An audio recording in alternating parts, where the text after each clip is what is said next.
I'm so delighted that you've joined me today. My name is Bridget Wind, and you're listening to Precious 50, a special series where I get to drop some rich, juicy nuggets to help you on your life's journey. This is episode 4 in the series. If you haven't heard the other episodes yet, I suggest that you go back and listen to the first 3.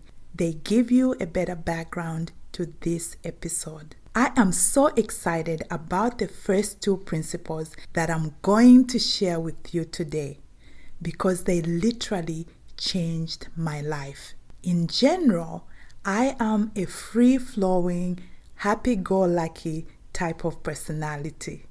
So most of my life, that is the way I live. But my husband of 20 years is the exact opposite. He is a planner. So I have learned a lot from him.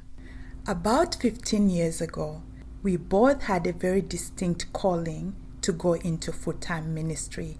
So we sold everything over here in the US, packed our bags, and left for Zambia. What we thought was going to be a 1-year stay ended up being a 7-year stay. When we came back after 7 years, we came back blessed because of what we saw God doing through and around us, but we also came back emotionally and financially depleted. We had to come up with a plan to rebuild our lives once we got back here. We had to come up with a vision, a mission statement, and clear goals that we wanted to have for our family.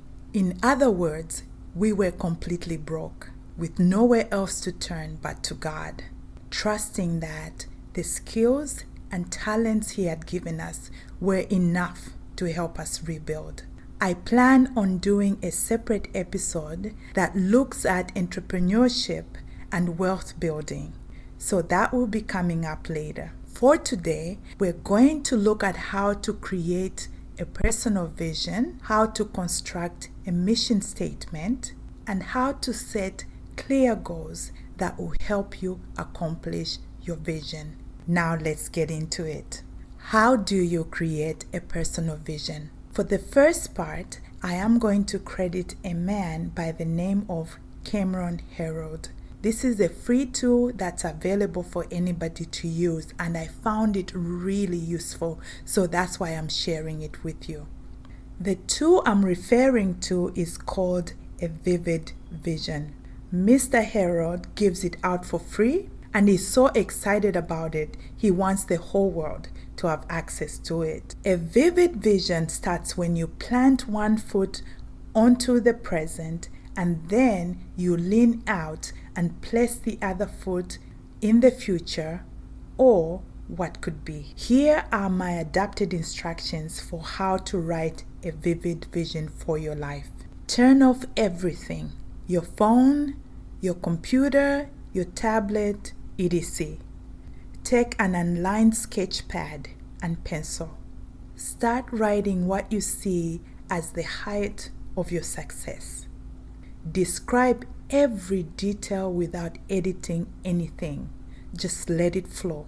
It is very helpful to imagine that you're filming your life as you'd like it to be. Play the film in your mind and see the big picture. What will it look like in detail in 3 years? How will your health be? What are you feeling about yourself? What is your spiritual health like? How are your loved ones living? How is your outlook on life in 3 years? Splurge in positive dreaming and aim to write 1 to 3 pages. Remember, dreaming doesn't cost anything. Go ahead and dream. Rewrite your vivid vision neatly and post it where you can see it. From this vivid vision, you can now create a personal mission statement, which is basically what you believe God put you on this earth for. Let's now move on to how you can create your mission statement. For this part of the series, I will credit a man by the name of Dave Ramsey. If you've never heard of this name, do a quick search.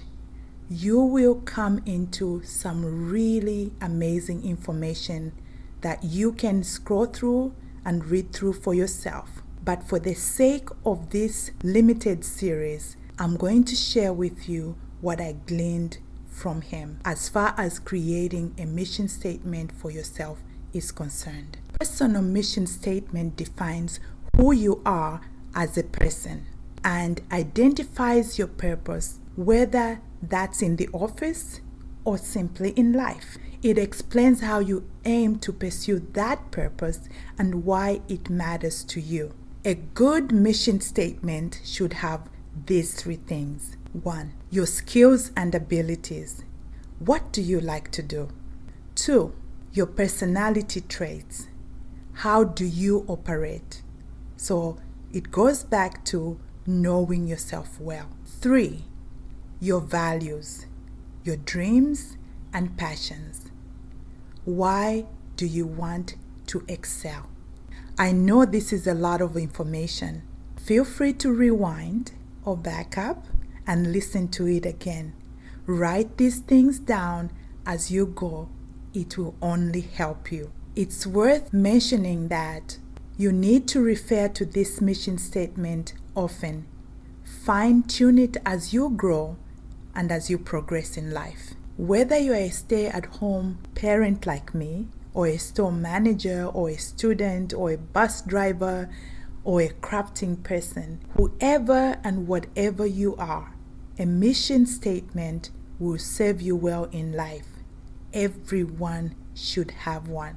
Why is it important to have a mission statement? It's because it helps you to concentrate on how to meet your long-term goals. It actually serves as a guidepost for where you want to go. The cost of writing a mission statement is very small. It's basically your time, but the payoff is huge because it really does work. Your mission statement will keep you from wandering off the track. Listen, in life, we all have many opportunities to do and participate in different things. Something may be a good idea, but that doesn't mean you need to bring it into your life. So a clear mission statement becomes an out-of-bounds marker for your ideas. Sometimes people fail at what they hope to achieve because they lack clear goals. What ends up happening is we run down too many rabbit trails and lose sight of who we are and what we're made to be. In other words, we ignore our personal mission statements. Every successful person has a rock-solid vision spelled out in their personal mission statement. If you don't already have one, there's no time like now to start. Another way to look at it, think about your life principles and goals. Why did you set these goals? How do your goals make you a better person? The mission statement should answer these questions in 50 words or less. So that means you have to get to the heart of who you are and exclude any unnecessary details. Your mission statement will look very different from everybody else's because no two people are exactly the same. Once you've written your mission statement, start using it. I suggest that you frame it and put a copy in your home or your office so you see it often. Remember how we talked about having a personal board of directors? The mission statement is what you're going to share with them. Your mission statement. You want people to know you're going to live up to what you wrote. This will keep you accountable. We're now moving into the next segment, and that is learning how to set goals.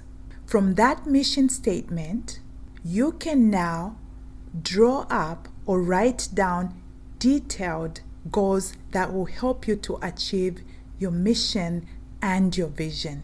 I'm still crediting Dave Ramsey because I've found his material very, very helpful.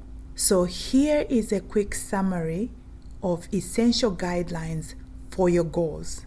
First thing, be specific. What is it that you want to achieve? Get down to the details. For example, if your goal is to buy land, be specific about it. I would like to buy 2 acres of land in this specific area. You need to be asking yourself, who does my goal involve? What am I trying to accomplish here? When and why do I want to make this goal happen? The next point, make your goals measurable. For example, if your ultimate goal is to pay off $12,000 of debt in the next year, that means you have to pay $1,000 a month to reach that goal. Go ahead and break your goals into small chunks. Give yourself daily, weekly, and monthly steps. After you accomplish one, go to the next goal. Next, make goals time sensitive. Set a time limit because you absolutely need a finish line. If we look at the previous example, we made it specific as well as time sensitive. You want to be debt-free in a year. At the end of the year, you will have a chance to evaluate whether you achieved your goal or not. The next point is goals need to be yours. Anything that's forced on you will not work. It has to be something that you have decided to do. Finally, put your goals in writing. There is something so powerful about writing down specific goals. When you write something down on paper, it is a visual reminder of what you want to do. Then again, you can find many tools on the internet that can help you track your goals. A word of encouragement to free-flowing, spirited people like me who don't like guidelines and rules and being put in boxes. Look at it from a different perspective. Success rarely happens by surprise. You have to put in the work so you can achieve your goals. And these tools that I've shared with you are tools that have actually worked for my family and I. Remember, I told you at the beginning of this episode how we came back from Zambia depleted financially and emotionally. We had to wake up, especially that we have young children. We had to have a very specific plan and had to be disciplined in achieving that so that we could take care of our kids. Let me put in a disclaimer right here. All information I'm sharing with you is to be used for educational purposes. I am not a financial advisor. At my core, I'm a teacher. When I find a principle that works for me, it is my joy to share it with others in case it works for you. But please do your own research and see what works for you. If any of the information I've shared today is going to be helpful to you, I would love to hear some feedback from you. Send me a message or write in the comments about what works for you so I too can learn from you. The last principle or nugget that I'm going to share with you is going to be short and sweet. Take time to renew your mind. Your thought life rules your behavior. Your inner dialogue is incredibly powerful and it affects the way you view yourself and your world. Check your self-talk often. What do you say to yourself consciously and subconsciously? Catch those negative thoughts about who you are. Replace the negative talk with life-giving thoughts. Romans chapter 12 says, "Don't copy the behavior and customs of this world, but let God transform you into a new person by changing the way you think. Then you will learn to know God's will for you, which is good, pleasing, and perfect." Whenever Whenever negative thoughts hit you, I recommend that you do what I call the biblical mind check. This is your screen to throw out thoughts that don't belong in your victorious lifestyle. This biblical mind check is based on Philippians 4:8. Ask yourself these questions when you have a thought. Is it true? Is it honorable? Is it worthy of respect? Is it right? Is it confirmed by God's word? Is it pure and wholesome? Is it lovely and peaceful? Is it admirable and of good repute? Is it excellent and praiseworthy? If the answer is yes to all these questions, then think continually on these things. Center your mind on them and implant them in your heart. Well, friends, I'm gonna have to end it here. It's been my pleasure to spend these few moments with you. If this has been helpful to you, most likely it will be helpful to somebody else. So feel free to subscribe, like, and share. I'm looking forward to spending more time with you, so come back and see what else I've prepared for you. You've been listening to Precious 50. This is your friend Bridget Wind, wishing you God's blessings and saying bye for now.